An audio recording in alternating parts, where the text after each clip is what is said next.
Hello दोस्तों, मैं हूं दिनेश केवरा। आप सबका स्वागत है इस कार्यक्रम के अंदर। दोस्तों, जैसे कि आप जानते हैं कि हम हिंदू धर्म के ऊपर एक श्रृंखला कर रहे हैं, जहां हम हिंदू धर्म और उसके विभिन्न आयामों को समझने का प्रयास कर रहे हैं। और इस सारी स्टडीज में या इस सारी समझ के लिए जो विद्वान हमारे साथ हमेशा होते हैं, पिछले 4-5 एपिसोड से और आज भी हैं, आ, मुझे उनसे व्यक्तिगत रूप से बहुत कुछ सीखने को मिला है, आगे बढ़ने का मौका मिला। उनकी जो खास तौर से सीख रही हैं और जो उनकी रिसर्च है, मैं स्वयं भी उनसे काफी प्रभावित रहा हूं।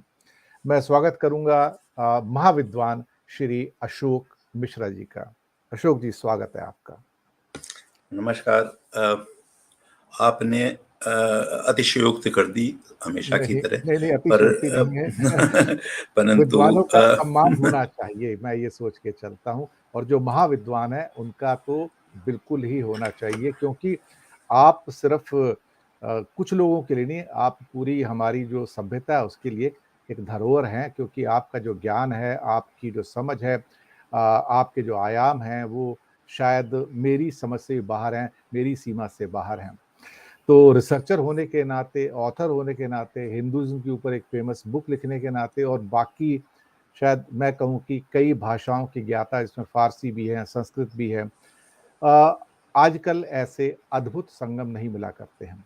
मित्रों, इसी कड़ी को आज आगे बढ़ा रहे हैं। हम पहले 4 एपिसोड कर चुके हैं, 5वां एपिसोड ऋग्वेद को समझने का प्रयास करेंगे। ऋग्वेद को हम समझेंगे 4 या 5 एपिसोड के अंदर। जैसे कि मैंने पहले बताया था कि कुल मिला के ऋग्वेद को 10 मंडल के अंदर बांटा गया है, और उसमें मंडल नंबर 2 से लेके मंडल नंबर 7 सबसे एंशियंट हैं, सबसे प्राचीन हैं। आज उन्हीं के ऊपर चर्चा करेंगे श्री अशोक मिश्रा जी के साथ में। उनके जो क्या कहते हैं, जो ऋषि मुनि हैं, दूसरे मंडल के ग्रससमद हैं, तीसरे के विश्वामित्र, चौथे के वामदेव, पांचवे के अत्रि जी, अत्रि। छठवें के और भारद्वाज, और सातवें के वशिष्ठ। उसके बाद जब बाकी हम भाग लेंगे तो उसके ऊपर हम चर्चा करेंगे। तो सबसे पहले मैं बिना समय गवाए प्रारंभ करूंगा कि ऋग्वेद, थोड़ी भूमिका हम पिछले एपिसोड में बना ही चुके हैं। ऋग्वेद का ये जो हिस्सा है, मंडल 2 से मंडल 7 तक, कुल 10 मंडल हैं, जो ये सबसे प्राचीन हैं। इसके ऊपर अशोक जी पहले प्रकाश डालिए और हमारे दर्शकों को बताइए कि ये क्यों इतने महत्वपूर्ण हैं, क्यों इतने पवित्र हैं, और क्यों इनका नाम जो है हमारे वेदों उपनिषदों के अंदर एक कहा जाए तो सबसे सर्वोच्च मकाम पर है। जी। तो जैसा आपने अभी कहा कि ऋग्वेद में 2 से 7वां मंडल जो है, जी ये प्राचीनतम है। जी ऐसा सब विद्वानों को माना जाता है, वेद विशेषज्ञों को, इंडोलॉजिस्ट को, भारतीय विदेशी जो भी हैं, वो इस बात पर तो पूर्णतः सहमत हैं कि ये जो 2 से लगा के जैसा आपने बताया 7 तक, ये सबसे पहले इन्हीं का संग्रह हुआ। जी अब देखिए, वेद ईश्वरी ज्ञान या ईश्वरी ध्यान के रूप में प्रकट हुआ है नहीं, वो हम लोगों का चर्चा का विषय नहीं है। जी हम लोग का चर्चा का विषय ये है कि उन वेदों में क्या है। जी तो भाषा के आधार पर और उसमें जो कई उस टाइम के सोशल और दूसरी प्रैक्टिसेस थी, उनके आधार पर ये सब अच्छी तरह से समझ में आ गया है जी कि ये जो वेद हैं, ये एक ऋषि, जो 7 ऋषि थे, जो आपने तो उनको इनके समूह को वंशमंडल भी कहते हैं, ऋषि वंशमंडल। तो इन लोगों ने ये जो अपनी अपनी रचनाएं करी थी, अलग अलग स्थान पर और अलग अलग समय पर, और इनके कुल में जो रचनाएं हुई, उनका जो संग्रह है वो अलग अलग मंडल में संग्रहित है। जी। तो जैसा आपने बताया कि गृत सुमद, विश्वामित्र, वामदेव, अत्रि, भारद्वाज, वशिष्ठ और कर्ण, तो अब इनमें से कर्ण को अगर छोड़ दिया जाए तो बाकी ऋषियों का जो संग्रह है वो है पुराणतम, उसको माना जाता है जी। और प्रत्येक में उसी कुल, उसी ऋषि या उन्हीं ऋषि कुल की बनाई हुई ऋचाएं संग्रहित हैं। जी। सबके विषय भिन्न भिन्न हैं, एक ही में कई देवताओं के ऊपर उनकी स्तुतियां लिखी गई हैं, जी। परंतु हम लोग उसकी बात नहीं कर रहे हैं। बात यह है कि इसी क्रम से ये बने हैं। तो इनका महत्व इसलिए सबसे ज्यादा है क्योंकि विश्व की सबसे पुरातनतम जो अगर टेक्स्ट कहा जाए तो वो तो ऋग्वेद ही है और इसमें कंटिन्यूटी बनी हुई है प्रारंभ से अभी तक।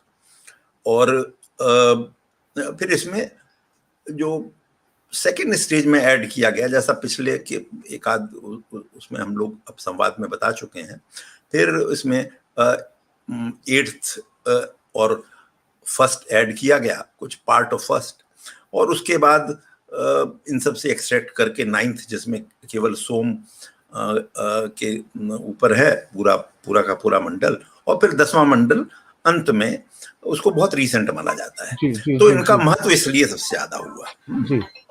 तो ये तो महत्व की बात हुई। जी।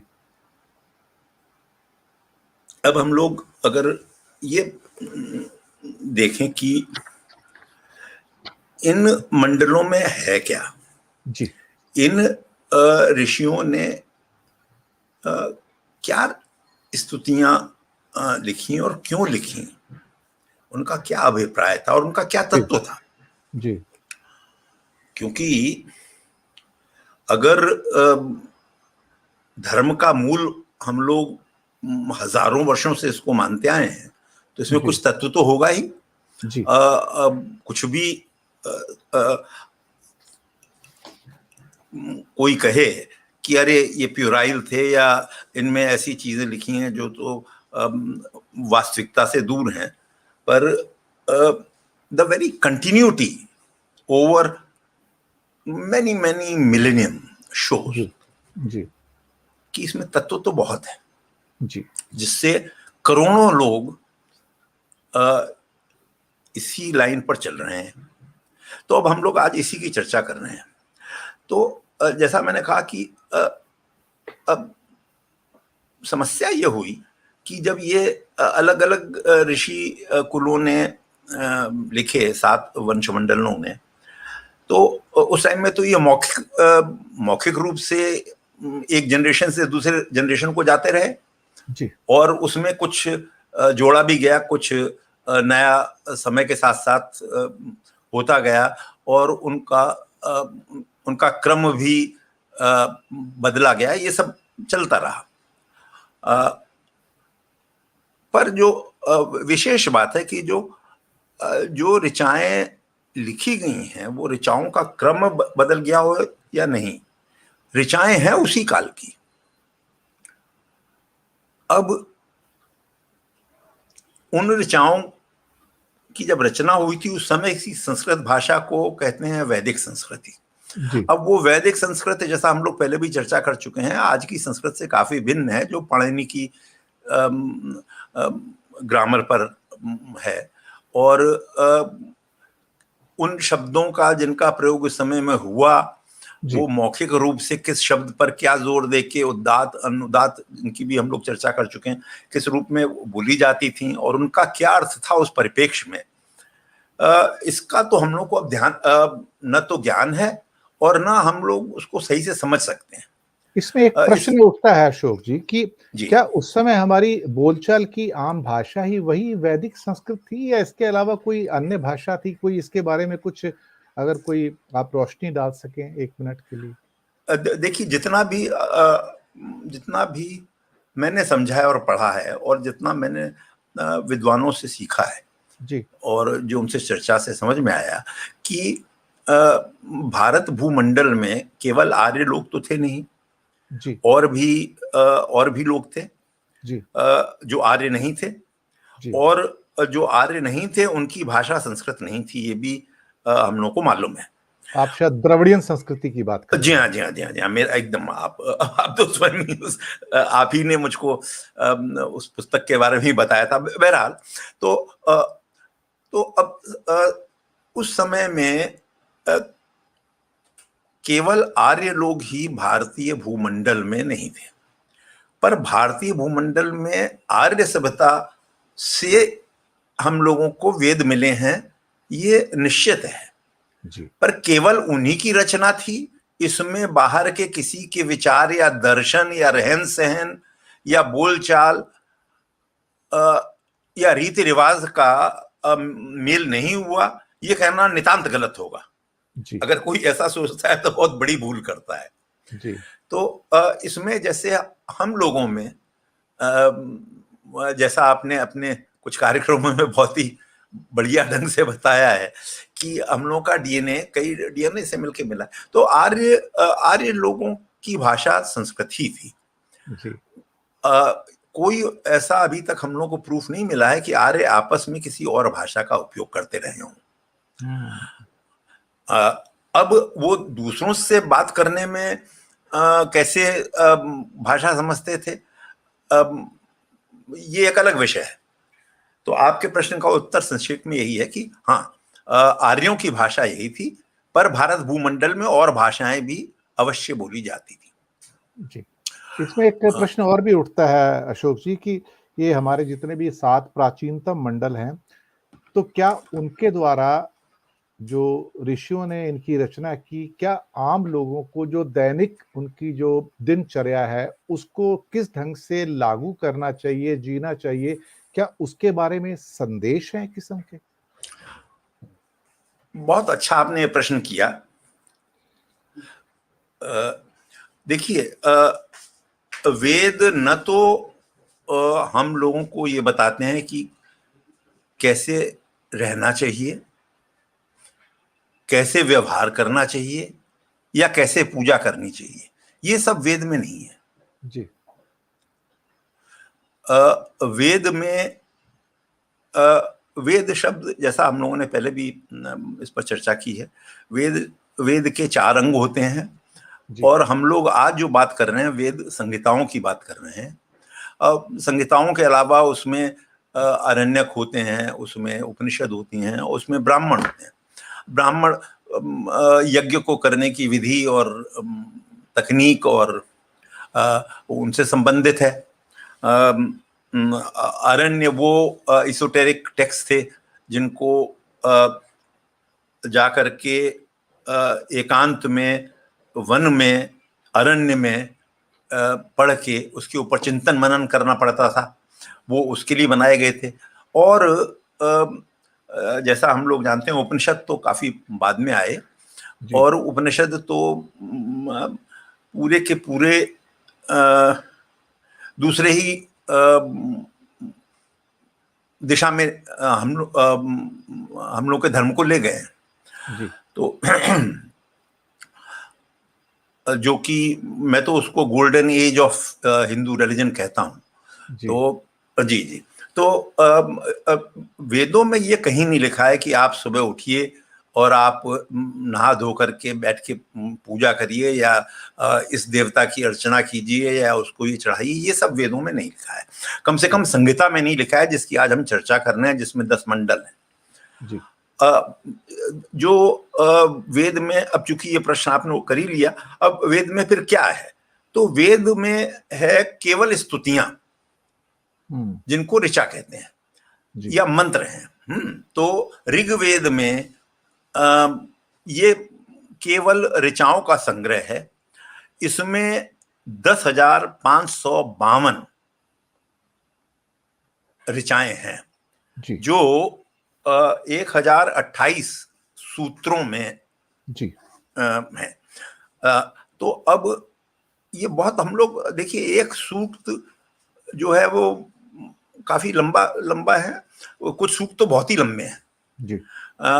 अब सूक्त को अगर हम लोग रफली कहें बोलचाल की भाषा में, तो सूक्त में क्या है कि उसमें कई श्लोक के रूप में है, कई छंद हैं। जी, जी, जी, तो जी। अब कुछ बहुत लंबे हैं, कुछ थोड़ा छोटे हैं। तो ऋग्वेद में 10 मंडलों में कुल मिलाकर के, जैसा मैंने कहा, 1028 ऐसी स्तुतियां या सूक्त हैं, जी, और हर सूक्त में अगर कुल जोड़ा जाए तो करीब करीब नहीं, 10,552 जी, जी, जी। ऋचाएं हैं। और देखिए उस समय बहुत अजीब बात थी कि बहुत पढ़ के अच्छा लगता है कि हम लोग के ऋषि मुनि ऐसे डिटेल में जाने के आदी थे कि हर चीज उन्होंने इतना परफेक्टली की है। अब आपको ताज्जुब होगा कि उन्होंने अनुक्रमणिकाएं बनाई। जी, अनुक्रमणिकाएं हैं, जैसा आप जानते ही होंगे, और बहुत सारे हमारे जो दर्शक हैं वो भी जानते होंगे, सुनने वाले, कि अनुक्रमणिकाएं are nothing but this is a very detailed index. आजकल कोई ऐसा इंडेक्स बनाता नहीं है पब्लिशर जिस प्रकार के ये इंडेक्स हैं। जी, अब उन इंडेक्स में किस ऋषि ने कितनी रचनाएं करी, और उसमें क्या क्या शब्द यूज हुए और कितने शब्द यूज हुए, मतलब इतना डिटेल है कि ताज्जुब होता है। एक दफा मैंने पढ़ने की कोशिश की थी कात्यायन, और 3-4 ऐसी हैं वो, पर बहुत पढ़ के मुझे लगा कि इतना डिटेल में होना, इतना परफेक्शनिस्ट होना। पर अगर वो इतना परफेक्शनिस्ट नहीं होते और इतने अच्छे मेथड नहीं निकाले होते तो आज हम लोगों के पास ऋग्वेद इस रूप में नहीं मिलता हम लोगों को, ये लुप्त हो गया होता कभी का। तो coming back to main this thing, तो उसमें तो यहां तक दिया हुआ है कि कुल कितने शब्द हैं जी। ऋग्वेद में। तो 1,53,826 शब्द हैं। और केवल कितने शब्द हैं यही नहीं दिया हुआ है, ये भी दिया है कि कितने अक्षर हैं। तो 4,32,000 अक्षर हैं। अब आप सोचिए कि किस नेचर का लिटरेरी वर्क वो लोग करते होंगे कि इस डिटेल में जाते थे, हर चीज को क्रमबद्ध रखते थे। तो अब जिस समय इन सबकी रचनाएं हो गई, तो अब समस्या यह है कि वो भाषा धीरे धीरे, जैसा कि सब भाषाविद कहते हैं कि the meaning of the words keep changing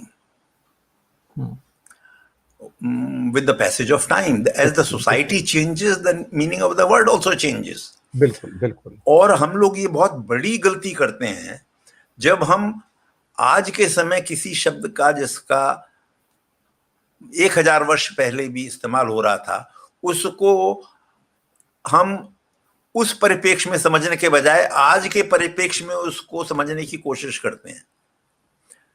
तो इसके ऊपर भाषाविदों ने बहुत लिखा है, और बल्कि मैं अभी पिछले सप्ताह ही इसके बारे में एक पुस्तक पढ़ रहा था, और इसके ऊपर बहुत डिटेल में वो पढ़ रहा था।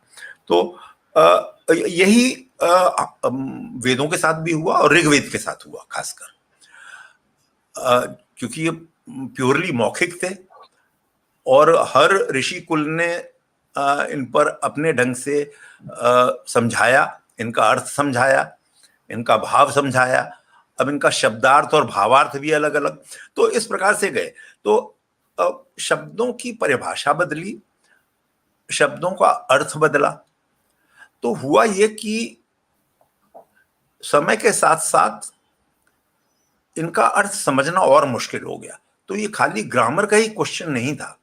तो इसीलिए यस्क मुनि जो थे, जिनका आपने नाम सुना होगा और जी, जिनकी हम लोग एक दफा चर्चा भी कर चुके हैं, जी, यस्क मुनि ने इसके ऊपर फिर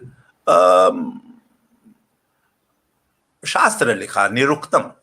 निघंटु और निरुक्त जो हैं वो वेद में लिखे हुए शब्द, और यस्क मुनि थे 400 से 600 बीसी।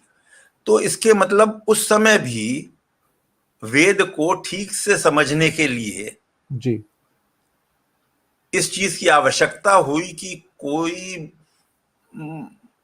बहुत ज्ञानी, इतना बड़ा विद्वान उसके ऊपर इतने ग्रंथ लिखे जिससे वेदों को ठीक से समझा जा सके। तो मैं बात कर रहा हूं आज से 2600 साल पहले की।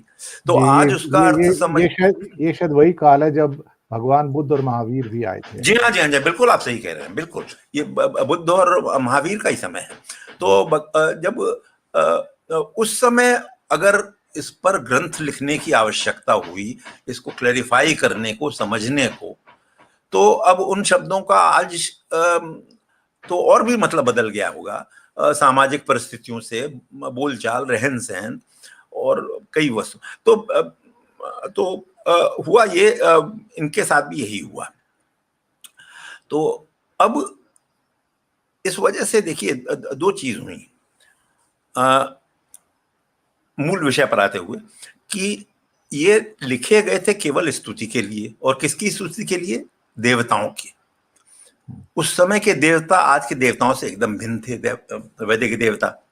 तो वो देवता जो थे उनके लिए लिखा गया, पर उस समय देवता और देव शब्द का अर्थ भी अलग था। तो जिस अर्थ में हम लोग देव शब्द को और देवता आज समझ रहे हैं, ये अर्थ उस समय में नहीं था। देव का अर्थ था वो जो कुछ दे, हु गेव समथिंग। तो अग्निदेव, अग्नि आपको ताप देती थी। Surya Dev, the sun gave light and energy. Prithvi Devi, ji, क्योंकि पृथ्वी हम लोगों को अन्न, जीवन देती थी। तो देव का अर्थ उस समय में जो दे, वन हु गेव। तो देवता शब्द का जो यूज है उस समय का, वो था जिसकी विषय वस्तु देव। देखिए, देवता वॉज विषय वस्तु। तो अगर आपने, देव ने जो दिया तो देवता। तो अब जैसे अगर उसको आज के उसमें देखा जाए, तो हम लोग जैसे कहते हैं कि अतिथि देव आए हैं। तो अतिथि देव क्यों कहा जाता था उस समय में? वो इसलिए नहीं कि अतिथि भगवान थे, वो भगवान एक रूप में थे ही, वो समानार्थक शब्द बन गया। पर देव, अतिथि देव इसलिए थे कि 5 जो महायज्ञ रोज हर व्यक्ति को करने होते थे, उसमें एक ये होता था कि बिना किसी अतिथि को भोजन कराए स्वयं भोजन नहीं करना है। तो ये जो आपके यहाँ आए और आपने उनको भोजन कराया, या आपको जिन्होंने आतिथ्य का अवसर दिया, आपको अनुग्रहित किया, उन्होंने ये आपको दिया इसलिए वो अतिथि देव हो गए। जी। तो अब ये अर्थ थे। अब इन अर्थों को तो आज हम लोग एकदम दूसरे ढंग से समझते हैं और दूसरे ढंग से कहते हैं। तो इंद्रदेव, अश्वनी, ऋभु, वरुण, ये सब देव जो थे, उन देवों की स्तुतियां लिखी गई। अब जो ऋग्वेद में लिखी गई हैं स्तुतियां, सबसे ज्यादा स्तुतियां तो हर मंडल में जो अग्नि की स्तुति से ही हर चीज प्रारंभ होती है। जी जी जी। तो अग्नि ऑब्वियसली बहुत इंपॉर्टेंट थी कई कारणों से। और जो जैसा मैंने बताया कि इनका अर्थ समझना, अब मंत्र है, और मंत्र शब्द का ही हम लोग अर्थ आज अलग ढंग से समझते हैं। उस समय मंत्र का ये अर्थ तो नहीं था। अब हम लोग मंत्र उसको समझते हैं जिसको पढ़ने से भगवान प्रकट हो जाएंगे और कहेंगे मांग लो बच्चा क्या चाहिए, नहीं नहीं मेरा बिजनेस अच्छा हो जाए। तो ये उस समय मंत्र का वो नहीं था। मंत्र ऋक शब्द जो है, जिससे ऋचा बना है, जिसको हम लोग मंत्र कहते हैं, ऋग्वेद में जिसको मंत्र कहा जाता है संहिताओं में। तो ये तो ऋक शब्द जो उस समय में प्रयोग होता था, तो उसका तो एकदम अलग ही मतलब था। पर था वो स्तुति ही, वो स्तुति की जाती थी देवताओं की। और क्यों स्तुति की जी, जाती थी? जी, क्योंकि देवताओं को हमसे वो ऐसा माना जाता था कि वो हमको कुछ दे सकते थे। देव, जी, वो लोग देव थे। वो उस स्थान पर सही ढंग से यज्ञ करके और उस बल से उनको इमॉर्टैलिटी मिल गई थी और वो लोग हमसे ऊंचे हो गए थे।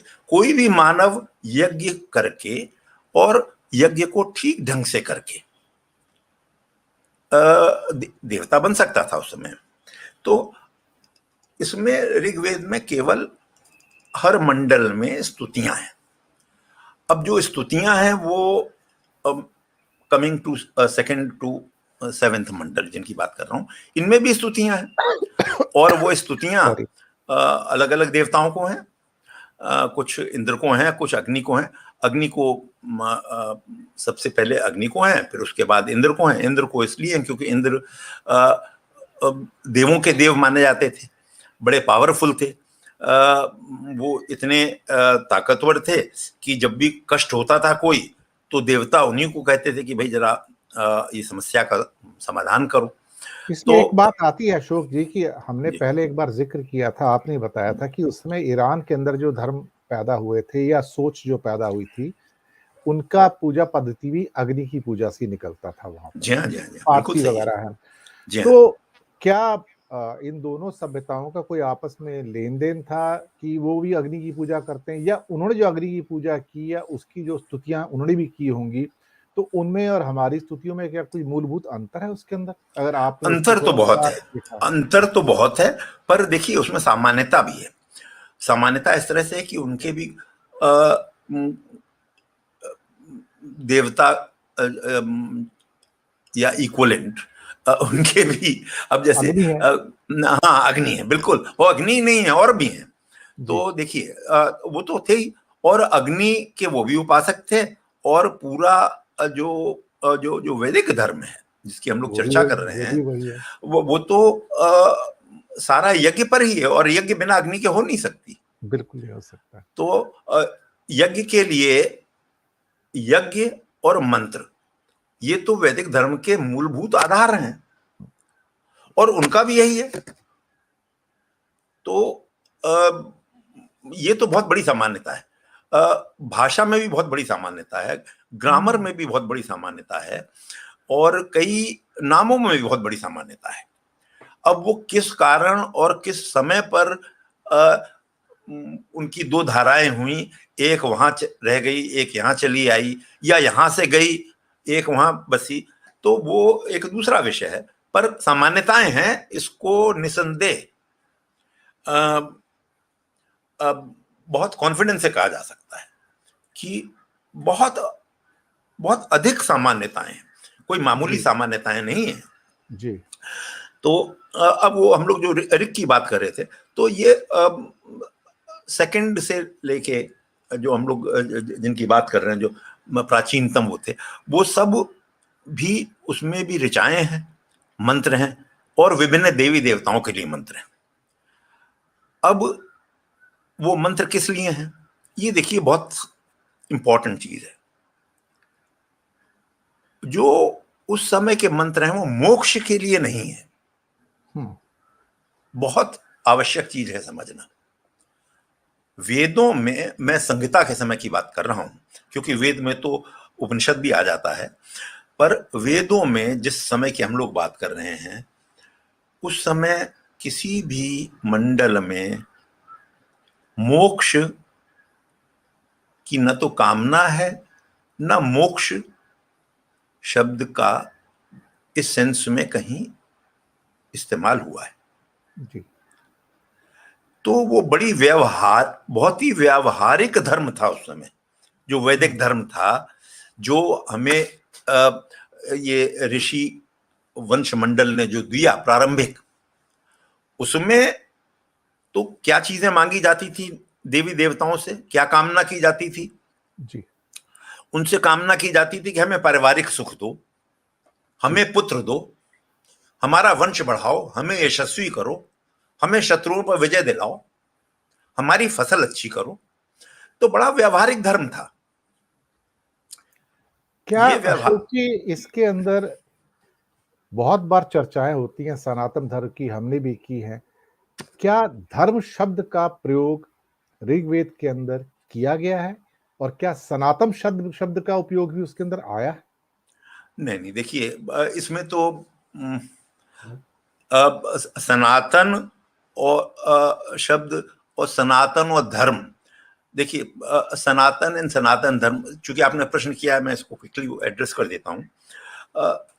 सनातन धर्म को जब हम लोग एक साथ इस्तेमाल करते हैं तो अंग्रेजी में इसको बहुत अच्छे ढंग से एक्सप्लेन किया जाता है। इसको कंपाउंड वर्ड कहा जाता है। जैसे राइट। आइस एक चीज होती है बर्फ, और क्रीम एक चीज होती है जो दूध से बनी हुई है, क्रीम या लेप या, पर आइसक्रीम एक तीसरी चीज हो गई, very hmm, different from ice and cream. हुँ, तो उसी तरह जब हम लोग सनातन धर्म को एक शब्द के रूप में इस्तेमाल करते हैं, हुँ, ये मैं बहुत एक इंपॉर्टेंट पॉइंट कह रहा हूं। सनातन धर्म, सनातन शब्द अलग और धर्म शब्द अलग, हुँ, ये अलग अलग शब्द अलग अलग स्थानों पर अलग अलग परिप्रेक्ष्य में इस्तेमाल हुए हैं, वो भी ऋग में नहीं। जी, पर छंदो उपनिषद में इनका इस्तेमाल करीब करीब एक साथ हुआ है, पर इस क्रम में नहीं। अब फिर देखने की बात है। तो ये समझना कि सनातन धर्म शब्द भी आदि है, या आजकल तो व्हाट्सएप यूनिवर्सिटी में ये भी आ रहा है कि हिंदुस्तान भी एक, मेरे पास किसी सज्जन ने भेजा था एक कि ये ऋग्वेद का देखिए है ऋचा, उसमें तो हिंदुस्तानम लिखा हुआ है। अब मैं तो अचंभित हो गया, मुझे अब लग रहा है कि मुझे एक एक और अपना जीवन केवल व्हाट्सएप यूनिवर्सिटी के नहीं नहीं, हंसने का विषय नहीं, वो समझने में लगाना पड़ेगा। मैं समझ रहा हूँ आपकी बात को। तो अब तो जो सनातन धर्म है, वो तो देखिए सनातन धर्म तो बहुत बात की बात है।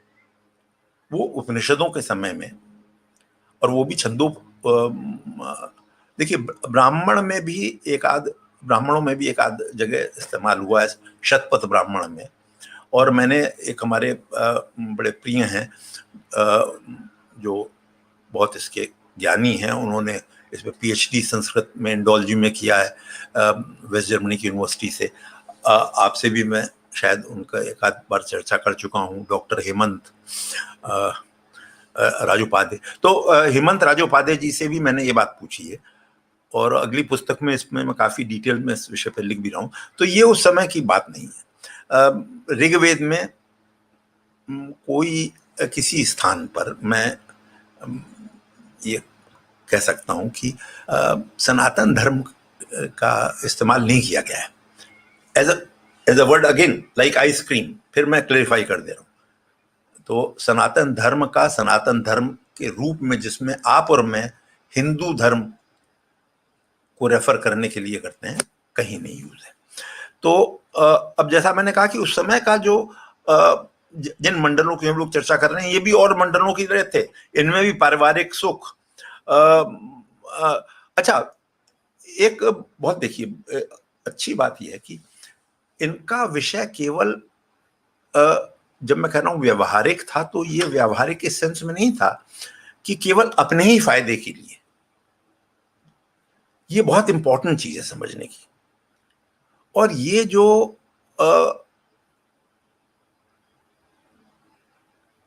एक बहुत ग्रेटनेस है सनातन धर्म की, ये उस काल से ही चली आ रही है। देखिए उस आदि काल में भी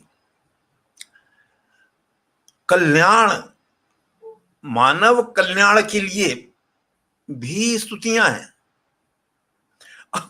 अब ये समझने की कोशिश करिए, एक आदमी जिसको खाली ये चिंता होनी चाहिए कि अरे भाई मैं अपना खाना कहाँ से इकट्ठा कर लूं और कैसे बारिश में बिना भीगे रह लूं बीवी बच्चों के साथ, वो भी वो मंत्र और वो स्तुतियां पढ़ रहा है देवताओं से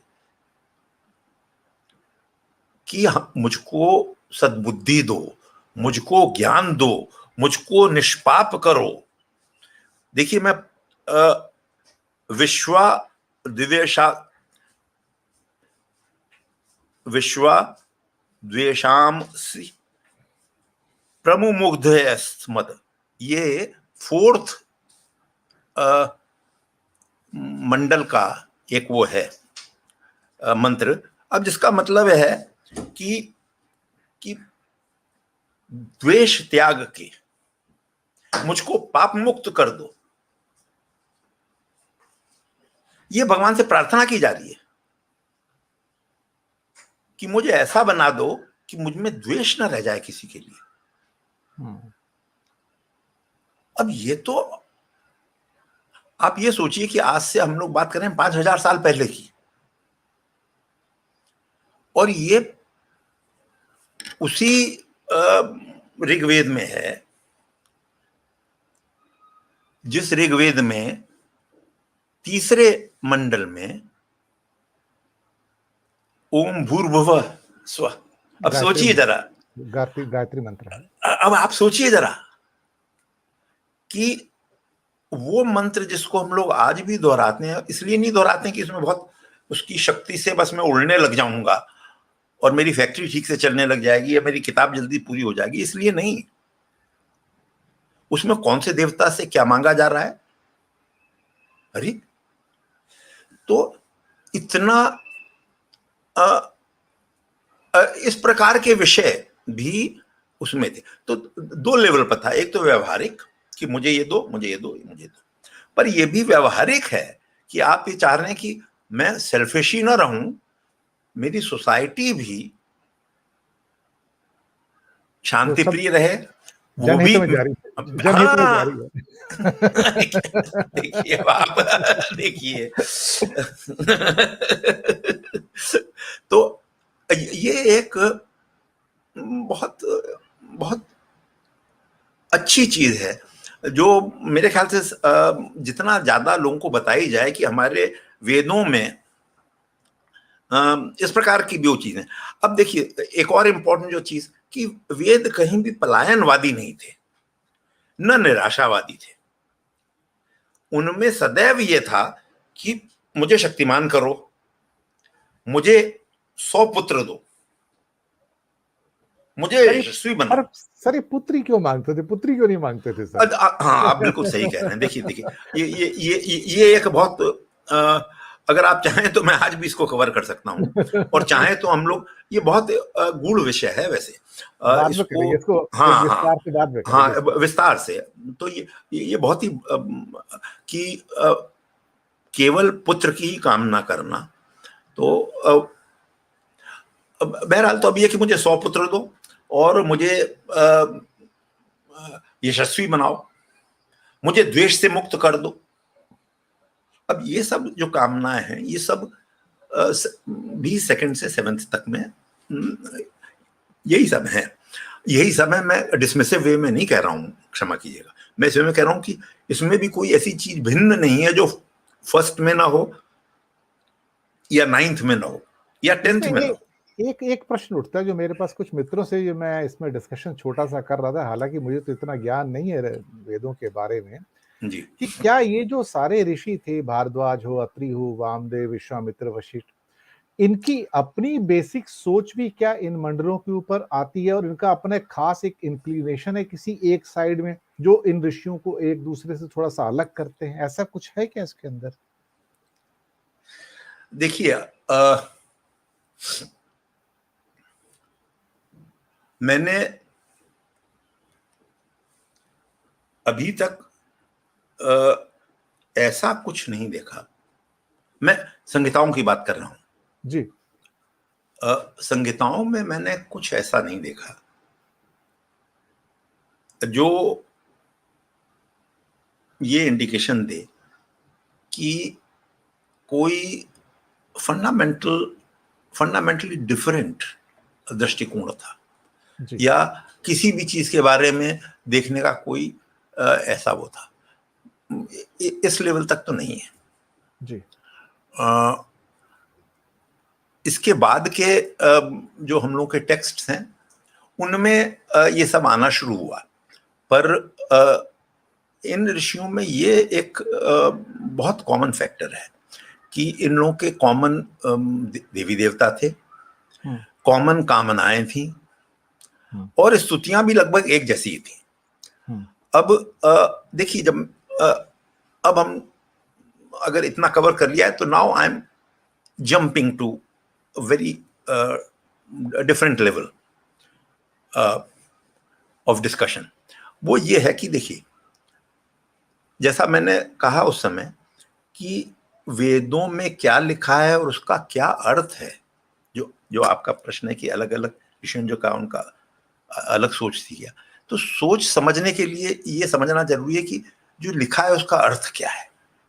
अब उसका अर्थ, जैसा मैंने बताया कि उस समय में क्या अर्थ था और क्या सोच के लिखा गया था और क्या समझाने के लिए लिखा गया था, तो उसमें और यस्क मुनि के ही काल में इतना अंतराल था कि वो समझाने के लिए ग्रंथ रखना पड़ गया। एक ग्रंथ नहीं, कई ग्रंथ रखने पड़ गए। जी, और केवल यस्क मुनि नहीं थे जिन्होंने ऐसा किया, उनके अलावा यस्क ने स्वयं ही लिखा है कि उनके अलावा 5-6 और ऐसे थे ज्ञाता जिन्होंने इस प्रकार के ग्रंथ लिखे। तो इसके मतलब सोशल नीड थी, एक hmm, need, social need had arisen in the society where the leaders thought कि नहीं नहीं, समझाने की जरूरत आ गई है, ये लोग गलत समझ रहे हैं या समझने में इनको दिक्कत हो रही है, इसीलिए तो लिखा जाएगा ना। तो वो किया गया। पर जो वेदों का जो जिस रूप में हमें मिले हैं, वो तो ज्यादातर जो हम लोग अध्ययन करते हैं वो तो सायन सायना सायन के भाष्य का ही करते हैं, और उनका ही भाष्य जो है वो सबसे ऑथेंटिक माना जाता है। हुँ, पर देखिए, सायन 14वीं शताब्दी में हुए। जी, हम लोग बात कर रहे हैं आज से 600-700 साल पहले की। तो सायन जो थे, ही was a minister, he was a minister, और वो कैसे उनके पास वो विजयपुर के जो हरिहर नरेश थे और बुक उनके मिनिस्टर थे। पर जी, he was a great scholar obviously, और वो इतने बड़े स्कॉलर थे, और चूंकि इस पोजीशन में थे मिनिस्टर होने के पोजीशन में, तो उनको मेरे ख्याल से उस वजह से ग्रंथ बहुत उपलब्ध होते होंगे, ऐसा मेरा हुँ, मानना है हुँ, हुँ, हुँ, कि उन्होंने ऐसा अभूतपूर्व और अद्भुत काम कर दिया कि कंप्लीट भाष्य उनका अवेलेबल है। देखिए, लिखा तो बहुत लोगों ने है भाष्य। अब जो भाष्य लिखे गए हैं उनमें स्कंद भी हैं, नारायण, रावण, मुदगल, कई लोग, पर इनका भाष्य पूर्ण रूप से हम लोग को अवेलेबल है, हुँ, और इसके ऊपर बहुत काम भी हुआ है। अब जो सायन जी का जो कार्य है उसकी सबसे बड़ी विशेषता यह है कि इन्होंने जो भी लिखा हुआ है वेदों में, उसका इन्होंने यस्क वगैरह को पढ़ के अपने भाष्य में उसका सीधा साधा अर्थ बताया।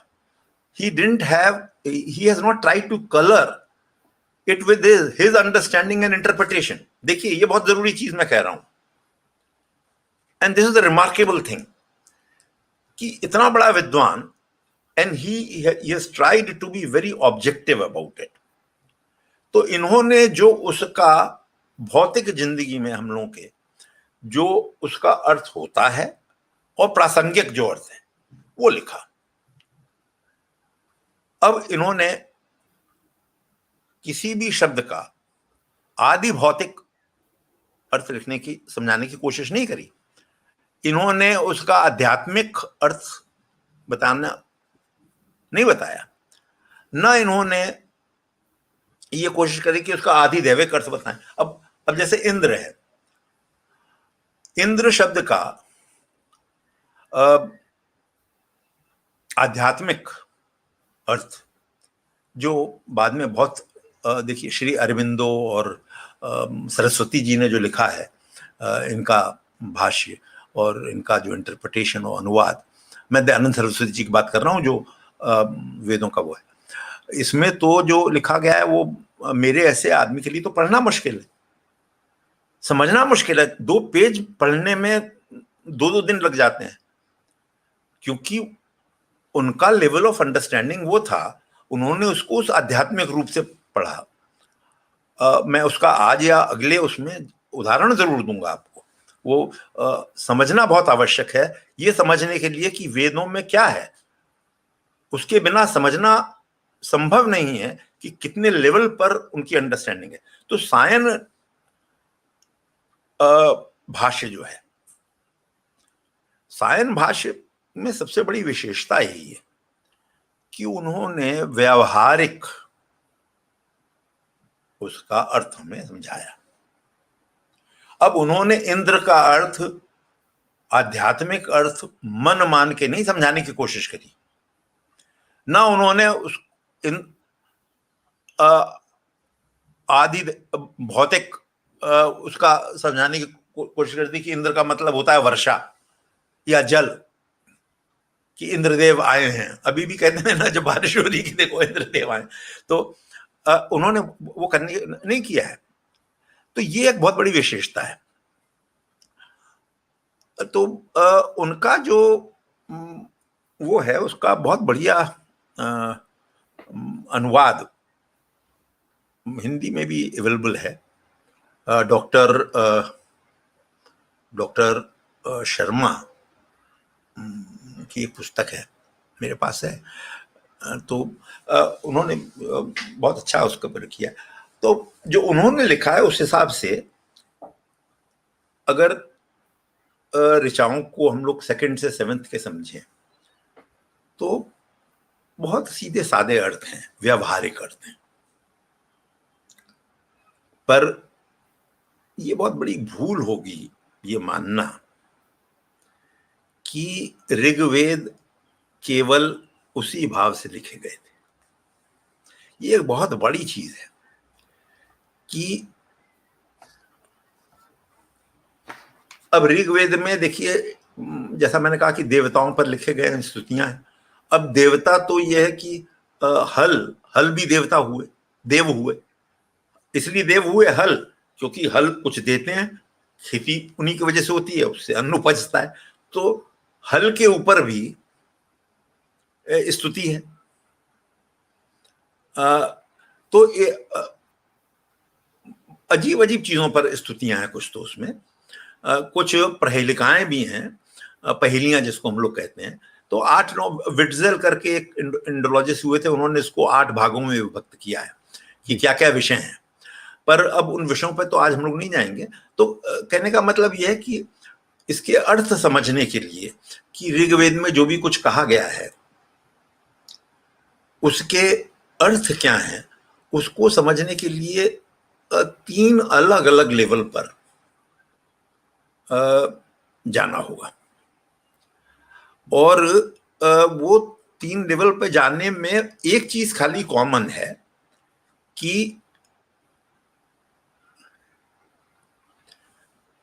जो भी लिखा गया उसमें उस समय तक सब चीज व्यावहारिक अधिक थी। उस टाइम में जिस रूप में मेटाफिजिकल थॉट्स जिनको हम और आप समझ रहे हैं, जो बाद में हम लोगों को आए हम लोगों के उपनिषद के रूप में, उस प्रकार के नहीं है। तो ये है। अब मेरे ख्याल से अगर मैं अब वो वाला विषय पे अब जाना चाहता हूं, बिल्कुल। अभी ये जी बिल्कुल बिल्कुल दीजिएगा, अंतिम भाग में हम आ रहे हैं और उसमें जो भी आप इसमें वर्णन देना चाहें इन मंडलों का 2 से 7 का जरूर दीजिएगा। जी, तो अब उसमें मैं केवल ये कहना चाहता हूं कि मैं कुछ ऐसे सूक्त हैं जिनका उदाहरण दे करके उसी सूक्त का अलग अलग कैसे ट्रांसलेशन और इंटरप्रिटेशन हुआ है इंडियन इंडोलॉजिस्ट से भी और वेस्टर्न इंडोलॉजिस्ट से भी, एक ही सूक्त का, जिससे ये समझ क्लियर हो सके कि इसी चीज को क्या अलग अलग ढंग से समझा जा सकता है। मैं चाहता हूं कि इस पर चर्चा करें, पर ये चर्चा मैं इस समय नहीं करना चाहूंगा, क्योंकि ये अगर एक दफा करूंगा तो उसमें करीब 15-20 मिनट का समय लगेगा। तो हम लोग इसको अगले अंक के लिए अगर छोड़ प्रकरण देंगे। जी जी जी जी जी बिल्कुल आपने जी सही कहा। मुझे लगता है कि ये चर्चा जो है, जो इस समय हम जो कर रहे हैं, खासतौर से 2 से 7 मंडल को, उसको थोड़ा और समय चाहिए।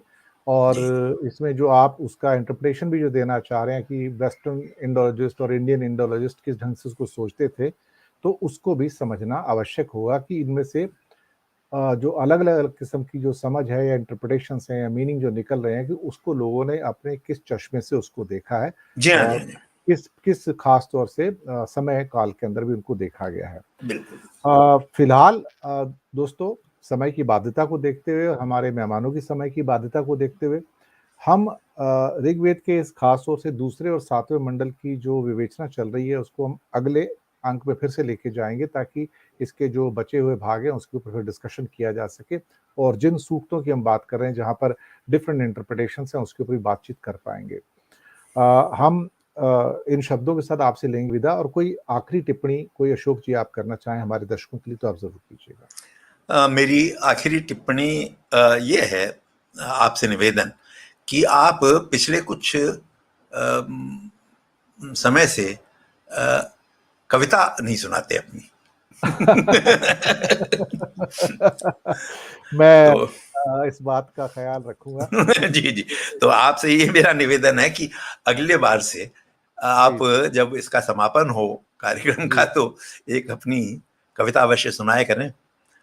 तो मुझे भी लग रहा है कि आपकी जो शिकायत है वो बिल्कुल वाजिब है। चलिए, मैं एक काम करता हूँ, मैं एक छोटी-सी, एक मैंने नए साल आने वाला, उसके लिए चंद लाइनें मैंने लिखी थी, वो सुना देता हूँ, ताकि उम्मीदों जरूर भरा जरूर।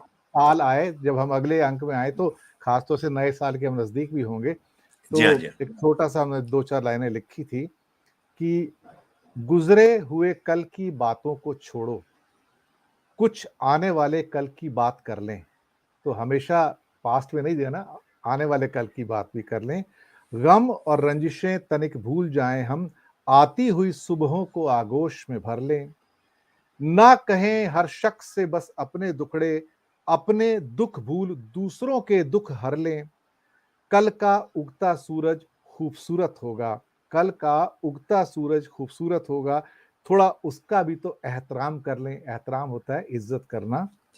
चाँद यकीनन आएगा दस्तक देने को, चाँद क्या यकीनन बात, आएगा जी जी, दस्तक देने को, यही सोच के थोड़ा सज-संवर लें, कर लें यकीन एक बार फिर तदबीरों पे, यानी कि काम करने की जो एक हमारी इच्छा होती है, कर लें यकीन फिर एक बार तदबीरों पे, चल फिर किसी नए भंवर में उतर लें, फिर से ज़िंदगी को आगोश में भर लें।